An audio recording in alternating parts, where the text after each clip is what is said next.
Hello viewers, आज आपके सामने में उस्मानी सर बेहतरीन सा बहुत ही इंपॉर्टेंट बहुत ही धांसू टॉपिक लेकर के आया है, इक्वी पोटेंशियल सरफेसेस। बच्चों, आप 12th बोर्ड की एग्जामिनेशन की तैयारी कर रहे हो, इसके लिए ये इक्वी पोटेंशियल सरफेस किसे कहते हैं, इसका प्रॉपर्टी क्या है और डिफरेंट टाइप के इक्वी पोटेंशियल सरफेसेस कैसे कैसे होते हैं और इससे रिलेटेड क्वेश्चंस कैसे कैसे बनते हैं, वो सारी चीज आपको इस सिलसिलेवार इन वीडियोस में दिया जाएगा। तो बच्चों, इसको हमने 2 सेक्शन में करा है। एक सेक्शन में आज आपको ये बताया जाएगा कि इक्वी पोटेंशियल सरफेस क्या है और इक्वी पोटेंशियल सरफेस के कुछ बेसिक प्रॉपर्टी क्या है। उसके बाद दूसरे सेक्शन में हम लोग करेंगे इक्वी पोटेंशियल सरफेसेस के काइंड्स के हैं, कितने कितने काइंड्स के होते हैं और वो पॉइंट चार्ज के और उसके बाद डायपोल के कारण, चार्ज प्लेट के कारण नॉर्मली वो सारे चीज़ को बताया जाएगा। अगर वो सेम चार्ज है, सेम पॉइंट चार्जेस है, उसके कारण क्या होगा, और वो सेम पॉइंट चार्जेस है बट लेकिन उसकी पोलरिटी डिफरेंट है, जिसको हम डायपोल भी कह सकते हैं, उसके कारण इक्वी पोटेंशियल सरफेसेस का स्ट्रक्चर क्या होगा वो हमारे दूसरे सेक्शन में होगा। तो अभी हम लोग वक्त को बर्बाद किए बिना हम लोग बात करते हैं equi potential surfaces and their properties. तो बच्चों, सबसे पहले हम लोग ये बात को क्लियर कर लें कि इसका डेफिनेशन जो होता है इक्वी पोटेंशियल सरफेसेस का डेफिनेशन क्या है। तो यहाँ पे इसका जो नाम है बच्चों, इसके नाम से ये स्पष्ट है, क्लियर है कि इक्वी पोटेंशियल सरफेस क्या है। इक्वी बोले तो इक्वल, इक्वी का मतलब हो गया इक्वल और पोटेंशियल तो आप समझ ही रहे हो, पोटेंशियल। और उसके बाद सरफेस का मतलब भी आप समझ रहे हो, कोई भी सरफेस, प्लेन, कोई भी पृष्ठ, तो ये सरफेस आ गया। यानी अगर हम इस शब्द पर, इस वर्ड पे ध्यान दें, ऐसा सरफेस जिसके ऊपर पोटेंशियल क्या होना चाहिए, इक्वल होना चाहिए। यानी ऐसा सरफेस जिस सरफेस के ऊपर हर एक पॉइंट पर, हर जगह उस सरफेस का पोटेंशियल का वैल्यू क्या होगा, इक्वल होगा। तो वैसे सरफेस को हम लोग इक्वी पोटेंशियल सरफेस कहते हैं या कहेंगे। तो अगर हम इसका डेफिनेशन कहेंगे कि इसका डेफिनेशन क्या है, इक्वी पोटेंशियल सरफेस का डेफिनेशन, तो इसके डेफिनेशन को बोलेंगे any surface on which each point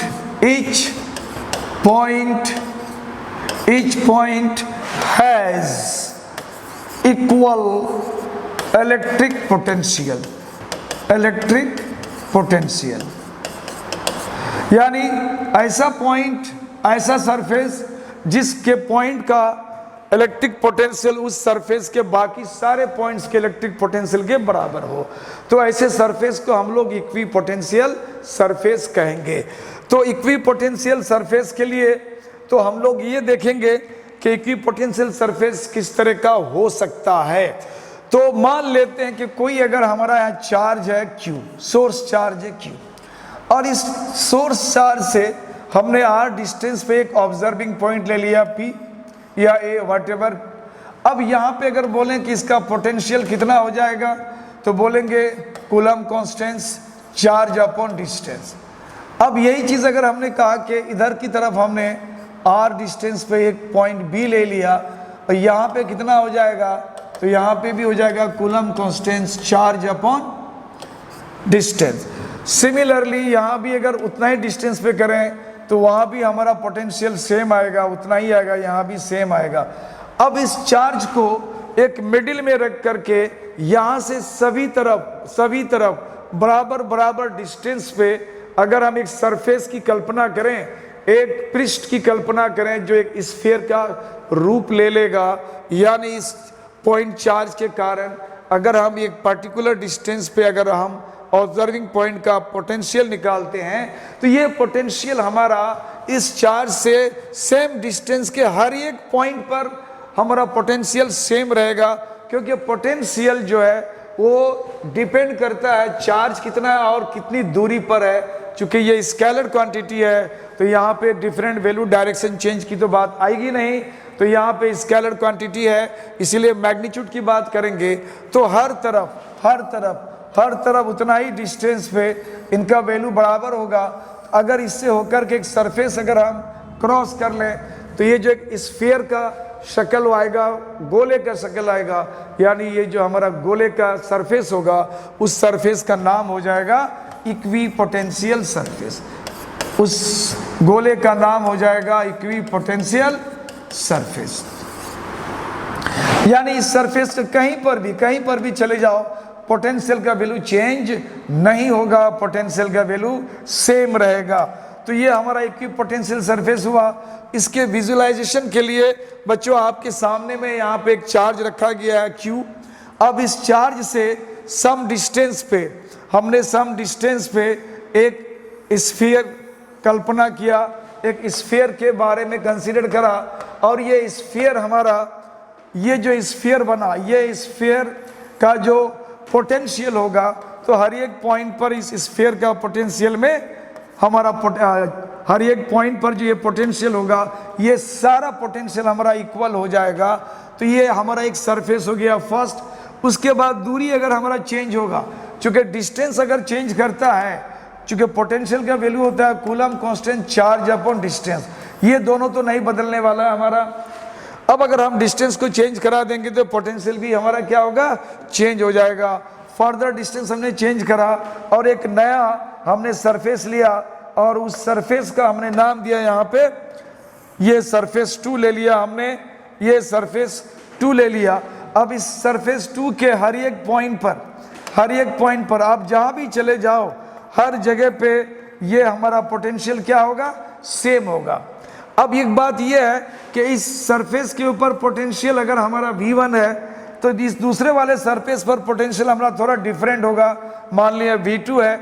इसी तरह से अगर हम एक थर्ड सरफेस ले लेते हैं, ये थर्ड सरफेस की बात करें, तीसरे की बात करें, इसका डिस्टेंस फिर चेंज हो गया, डिस्टेंस फिर हमने चेंज करा तो ऑब्वियसली डिस्टेंस चेंज हो जाएगा, पोटेंशियल भी क्या होगा, चेंज होगा। इस सरफेस के हर एक पर पोटेंशियल हमारा V3 ले लिया।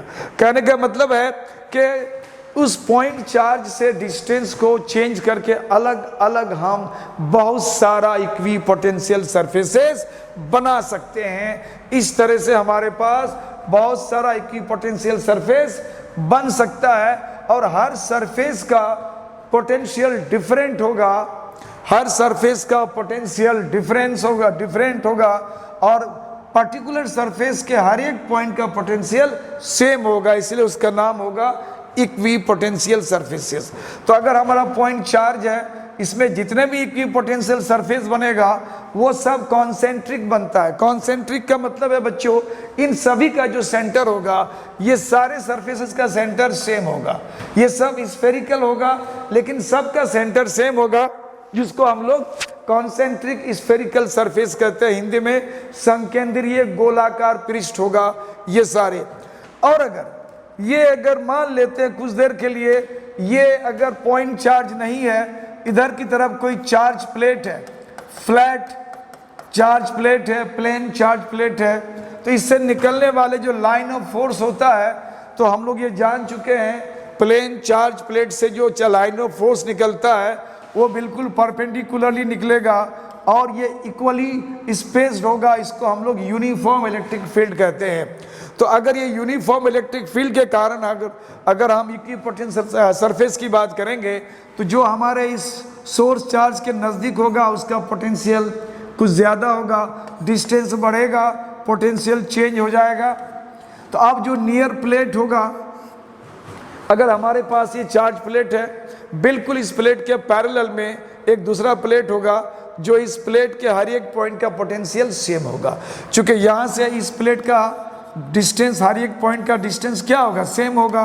तो डिस्टेंस जब सेम होगा, मान लो इस पूरे में हमारा Q चार्ज रखा हुआ है, तो ये फ्लैट होने के कारण इस प्लेट के हर एक पॉइंट से इस चार्ज का डिस्टेंस सेम हो जाएगा, यानी इस प्लेन के हर एक पॉइंट पर पोटेंशियल सेम होगा।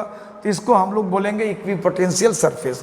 अब अगर हमने डिस्टेंस चेंज करा और वो भी हमारा पैरेलल प्लेट होगा। ये हमारा सोर्स चार्ज का प्लेट होगा, उसके पैरेलल में ये है। डिस्टेंस चेंज करा आपने तो पोटेंशियल आपका चेंज हो जाएगा, बट इस प्लेन के हर एक पॉइंट का पोटेंशियल सेम होगा।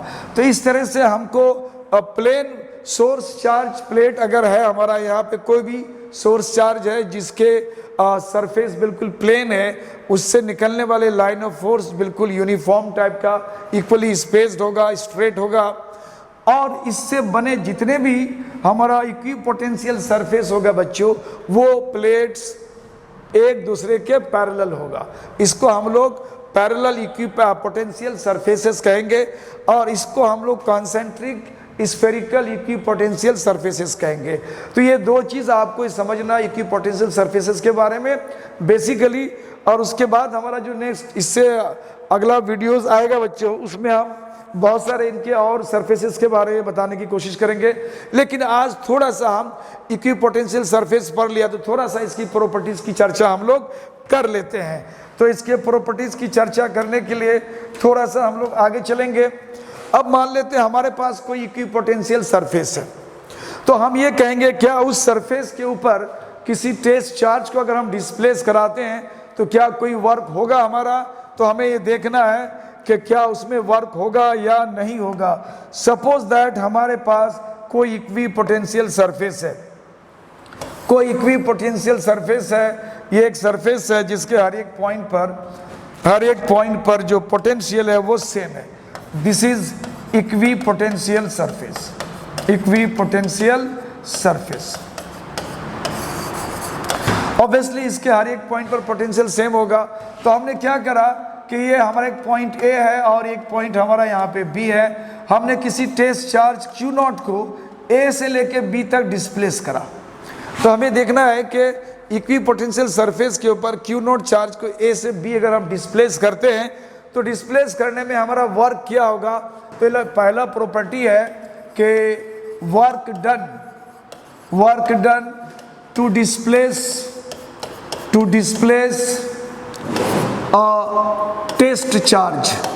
Test charge on equipotential surface is zero. कहता है वो जीरो होगा। कैसे जीरो होगा देख लेते हैं हम लोग।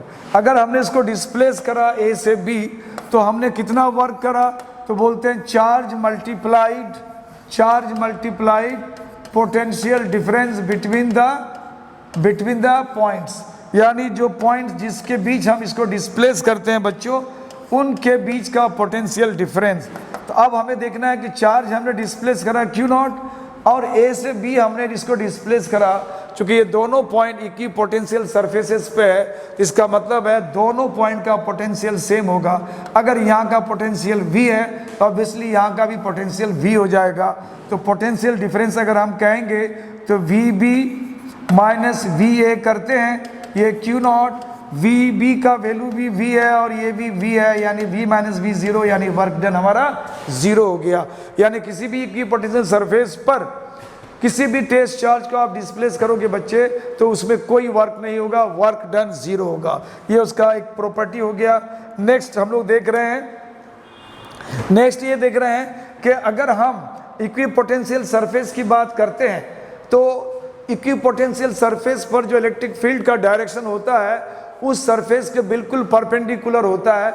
ये हम लोग आज ये देखेंगे, इस पॉइंट में देखेंगे। तो बोलेंगे electric field is perpendicular to equipotential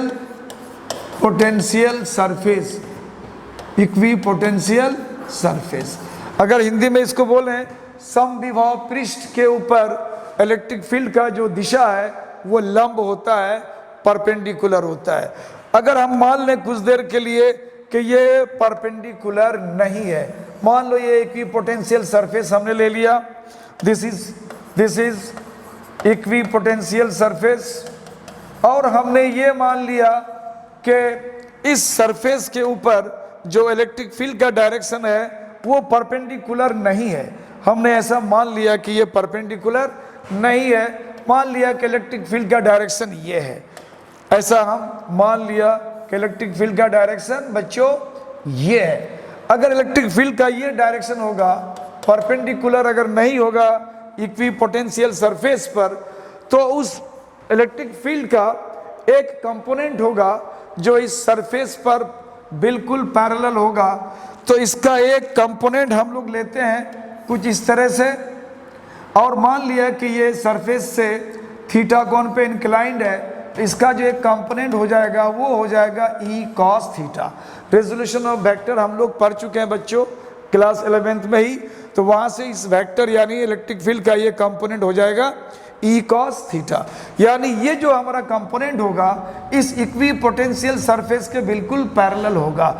suppose that ये पॉइंट ये है और यहाँ पे एक पॉइंट हमने बी मान लिया, यानी ये जो हमारा इक्विपोटेंशियल सरफेस के ऊपर ये दो पॉइंट लिया, ये हमारा कंपोनेंट ये दोनों पॉइंट से होकर के जा रहा है। तो अब हम ये कहेंगे कि अगर इसके सरफेस में कोई इलेक्ट्रिक फील्ड का डायरेक्शन एग्जिस्ट करता है, इसके सरफेस में बिल्कुल पैरेलल अगर हमारा कोई इलेक्ट्रिक फील्ड एग्जिस्ट करता है, तो बच्चों ये समझना है कि ये इलेक्ट्रिक फील्ड है क्या। ये एक तरह से फोर्स है, किस पर? Force on unit charge. Force on unit charge की बात करते हैं, यानी हमारा जो टेस्ट चार्ज होता है, यूनिट चार्ज पर लगने वाले फोर्स होता है, उसको इलेक्ट्रिक फील्ड कहते हैं हम लोग। तो अब अगर मान लो यहाँ पे अगर हम कोई यूनिट चार्ज 1 रख दें और इधर की तरफ इलेक्ट्रिक फील्ड अगर है, तो ऑब्वियसली ये यूनिट चार्ज को इधर की तरफ वो डिस्प्लेस करेगा, रिपेल करेगा। यानी इस चार्ज को इधर की तरफ वो रिपेल करेगा, तो इस चार्ज को यहाँ से यहाँ खिसकाने में ये वर्क करेगा। अगर ये इलेक्ट्रिक फील्ड एग्जिस्ट करेगा सरफेस के ऊपर में, तो अगर यहाँ कोई चार्ज हमने रख दिया टेस्ट चार्ज, कोई भी टेस्ट चार्ज मान लो Q0 रख दिया, तो ये इसको यहाँ इधर की तरफ डिस्प्लेस करेगा, यानी वो इलेक्ट्रिक फील्ड का कंपोनेंट हमारा वर्क करेगा। तो अगर ये वर्क करता है हमारा, तो ये वर्क कितना हो जाएगा? वर्क हो जाएगा कितना? यहाँ से यहाँ इसको डिस्प्लेस करा, मान लेते कितना डिस्प्लेस कर दिया वो, तो मान लेते डिस्प्लेस वो dr से कर दिया। कितना से? dr से कर दिया। तो अब ये हमारा वर्क कितना करा उन्होंने? E cos theta. ये हमारा एक तरह से फोर्स लग गया उधर, और डिस्प्लेसमेंट कितना हो गया हमारा? dr हो गया। लेकिन हम लोग जानते हैं कि इक्विपोटेंशियल सरफेस में किसी भी चार्ज को डिस्प्लेस करने में वर्क डन 0 होता है। इसका मतलब दिस इज 0। तो E cos theta and dr ये 0 हो गया। इलेक्ट्रिक फील्ड 0 नहीं है, डिस्प्लेसमेंट की अगर बात करेंगे तो वो भी हमारा 0 नहीं होगा। इसका मतलब एक फैक्टर हमारा कॉस थीटा है। ये कॉस थीटा कुछ भी हो सकता है, यानी कॉस थीटा 0 भी हो सकता है। तो कॉस थीटा को अगर हम 0 कर दें तो थीटा का वैल्यू क्या हो जाएगा? यहाँ पे 90 डिग्री हो जाएगा। यानी ये जो थीटा है, इनफैक्ट ये ऑब्लिक एंगल में जो भी वैल्यू है वो एक्यूट नहीं है, बल्कि ये परपेंडिकुलर होगा सरफेस पर, यानी ये एंगल हमारा 90 का एंगल पे है।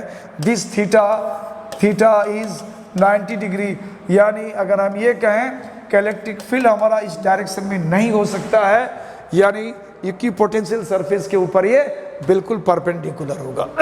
तो ये हो गया कि इक्विपोटेंशियल सरफेस पर इलेक्ट्रिक फील्ड का डायरेक्शन जो होता है बच्चों, वो परपेंडिकुलर होता है। नेक्स्ट क्या है कि नेक्स्ट ये है कि इक्विपोटेंशियल सरफेसेस जो होता है, इक्विपोटेंशियल सरफेसेस डिफरेंट सरफेसेस के बीच में जो डिस्टेंस होता है, वो डिस्टेंस जैसे जैसे हम आगे बढ़ते हैं इलेक्ट्रिक फील्ड कमज़ोर पड़ता है, वहाँ पे इक्विपोटेंशियल सरफेस का जो डिस्टेंस है वो स्पेस बढ़ता जाता है। कहाँ से ये आता है बच्चों? इसको ऐसे समझते हैं, हमारे पास कोई चार्ज है, कोई हमारा एक टेस्ट चार्ज है, कोई टेस्ट सोर्स चार्ज यहाँ ले लेते हैं पहले, और टेस्ट चार्ज को बाद में रखते हैं हम लोग। या पहले सोर्स चार्ज ले लिया, और ये सोर्स चार्ज ने अपना इक्विपोटेंशियल सरफेसेस बनाया कुछ इस तरह से इक्विपोटेंशियल सरफेसेस बनाया। ये इक्विपोटेंशियल सरफेसेस बना रहा है। तो हम लोग जानते हैं बच्चों, जैसे जैसे हम आगे बढ़ते हैं, जैसे जैसे हम आगे बढ़ेंगे इलेक्ट्रिक फील्ड का वैल्यू डिक्रीजिंग ऑर्डर में होगा। इलेक्ट्रिक फील्ड का जो वैल्यू होगा वो डिक्रीज करेगा, दूरी बढ़ता जाएगा, इलेक्ट्रिक फील्ड डिक्रीज करता जाएगा। अब मान लेते हैं कि हमारे पास एक पॉइंट यहाँ ए है और दूसरा पॉइंट बी है, और ये दोनों पॉइंट दो डिफरेंट इक्विपोटेंशियल सरफेस के ऊपर है, और हम चाहते हैं कि इन दोनों के बीच जो पोटेंशियल में डिफरेंस है, इन दोनों के बीच जो पोटेंशियल में डिफरेंस है डीवी, मान लो इसको हमने कहा कि इसको 1 वोल्ट हमको रखना है। उसी तरह से बी और सी की बात करें, ये दोनों पॉइंट फिर दो डिफरेंट इक्विपोटेंशियल सरफेस में, ये इस वाले में है और सी इस इक्विपोटेंशियल सरफेस के ऊपर है, तो ऑब्वियसली इन दोनों के बीच में भी पोटेंशियल डिफरेंस कुछ होगा, तो इसके भी पोटेंशियल डिफरेंस को हमने कहा कि उसको भी हमें 1 रखना है। उसके बाद एक पॉइंट हमारा डी आता है, इनके बीच भी पोटेंशियल डिफरेंस को हमने कहा कि इसको हमको 1 रखना है। तो हमें ये देखना है कि जैसे जैसे हम 4 से दूर जाते हैं, यानी इलेक्ट्रिक फील्ड हमारा डिक्रीजिंग डायरेक्शन में जाता है, तो इक्विपोटेंशियल सरफेसेस के बीच में जो डिस्टेंसेस है वो डिस्टेंसेस बढ़ते क्रम में होता है, यानी जिधर हमारा इलेक्ट्रिक फील्ड कमज़ोर होगा, वीक होगा, वहाँ पे इक्विपोटेंशियल सरफेसेस के बीच में जो स्पेस है वो बढ़ता जाएगा। वो कहाँ से लाते हैं बच्चों? हम लोग इस रिलेशन से लाते हैं। ये रिलेशन हमारा इलेक्ट्रिक फील्ड बराबर ये होता है dv upon dr, dv upon dr। हमने माइनस साइन नहीं लिया बच्चों, माइनस साइन इसलिए नहीं लिया है कि ये जो रिलेशन में माइनस आता है ये जस्ट एक डायरेक्शन को बताता है कि उधर की तरफ ये वैल्यू डिक्रीज करता है एंड नथिंग एल्स। तो अगर हम ये कहें कि हर इक्विपोटेंशियल, कोई भी दो कंसेक्यूटिव इक्विपोटेंशियल सरफेस के बीच का जो हमारा पोटेंशियल डिफरेंसेस है उन सबको हमने 1 रखा है, तो हम ये कह सकते हैं dv को हमने सबके लिए 1 रखा है, यानी हमने इसको अभी कंसीडर किया है कांस्टेंट। तो अगर ये कांस्टेंट कंसीडर हो जाएगा बच्चों, तो इलेक्ट्रिक फील्ड और इसके बीच जो रिलेशन होगा वो इन्वर्सली का हो जाएगा, इन्वर्सली प्रोपोर्शनल का हो जाएगा। इसका मतलब है कि अगर दो इक्विपोटेंशियल सरफेसेस के बीच में, दो इक्विपोटेंशियल सरफेसेस के बीच में जो डिस्टेंसेस है जिसको हम dr से रिप्रेजेंट करते हैं, तो वह कहता है कि इलेक्ट्रिक फील्ड के वो इन्वर्सली प्रोपोर्शनल है, यानी जिधर की तरफ इलेक्ट्रिक फील्ड हमारा स्ट्रॉन्ग होगा वहाँ इक्विपोटेंशियल सरफेसेस के बीच में डिफरेंट इक्विपोटेंशियल सरफेसेस के बीच में डिस्टेंस कम होगा, और जहाँ हमारा इलेक्ट्रिक फील्ड वीक होगा वहाँ पे ये ज़्यादा होगा, इन्वर्सली प्रोपोर्शनल है ऑब्वियसली। यानी जब चार्ज के हम नज़दीक रहेंगे तो इस रीजन में हमारा इलेक्ट्रिक फील्ड क्या होगा? स्ट्रॉन्ग होगा, और जैसे जैसे हम दूर जाएंगे इस रीजन में हमारा इलेक्ट्रिक फील्ड क्या होगा? वीक हो जाएगा। यानी स्ट्रॉन्ग इलेक्ट्रिक फील्ड के बात अगर करेंगे तो वहाँ इक्विपोटेंशियल सरफेस का बीच जो डिस्टेंस है वो कम होगा, और जैसे जैसे हम वीक इलेक्ट्रिक फील्ड की तरफ जाएंगे तो डिफरेंट इक्विपोटेंशियल सरफेसेस के बीच का जो डिस्टेंस है वो बढ़ता जाएगा। यानी सेम रीजन में जहाँ पे इलेक्ट्रिक फील्ड का वैल्यू अगर हम एक तरह से कुछ हद तक कांस्टेंट मान लें, तो वहाँ पे अगर हम बोलेंगे कि इक्विपोटेंशियल सरफेस जो डिज़ाइन करेंगे उनके बीच जो डिस्टेंस होगा, तो जहाँ पे इलेक्ट्रिक फील्ड स्ट्रॉन्ग, जहाँ पे ये मैक्सिमम, यहाँ ये minimum, strong electric field equipotential surface के बीच का डिस्टेंस कम, weak electric field equipotential surface के बीच का डिस्टेंस ज्यादा। तो ये हो गया हमारा इक्विपोटेंशियल सरफेस से रिलेटेड एक इंपॉर्टेंट प्रॉपर्टी। और last and the least property है, इसमें हम लोग देख लेते हैं कि कोई भी दो इक्विपोटेंशियल सरफेस एक दूसरे को इंटरसेक्ट नहीं कर सकता है। अगर वो एक दूसरे को इंटरसेक्ट करेगा बच्चों, मान लो ये एक हमारा इक्विपोटेंशियल सरफेस है और इसको दूसरा कोई सरफेस ने इंटरसेक्ट करा, अगर ऐसा होता है तो दोनों का जहाँ भी लाइन ऑफ इंटरसेक्शन होगा वहाँ पे इसका पोटेंशियल V1 मान लेते हैं, और ये दूसरा पोटेंशियल इक्विपोटेंशियल सरफेस है उसका हमने V2 ले लिया। अगर ये दोनों ने इंटरसेक्ट करा है तो लाइन ऑफ इंटरसेक्शन पे इनका पोटेंशियल दोनों का सेम हो जाना चाहिए। ऐसा नहीं है, दोनों अलग अलग है, यानी दो इक्विपोटेंशियल सरफेस एक दूसरे को इंटरसेक्ट नहीं करेगा। अगर ये इंटरसेक्ट कर देगा तो दोनों का पोटेंशियल उस पॉइंट पे सेम हो जाएगा, जबकि वो डिफरेंट पोटेंशियल वाला सरफेस होता है। तो यहाँ तक हमारा इक्वी पोटेंशियल सरफेस और उससे कंसर्न एक प्रॉपर्टीज मैंने बताया। अब हम इसके बाद जो नेक्स्ट क्लास हो गया बच्चों, उसमें हम इक्वी पोटेंशियल सरफेस से रिलेटेड डिफरेंट प्रॉपर्टीज का हम डिस्कस करेंगे। आप हमारे चैनल से इसे बने रहें, न्यू व्यूवर्स हो आपको सब्सक्राइब कर लें और इस तरह से आपको ये सारा इन्फॉर्मेशन मिलता जाएगा। Thank you for watching my channel, keep it up.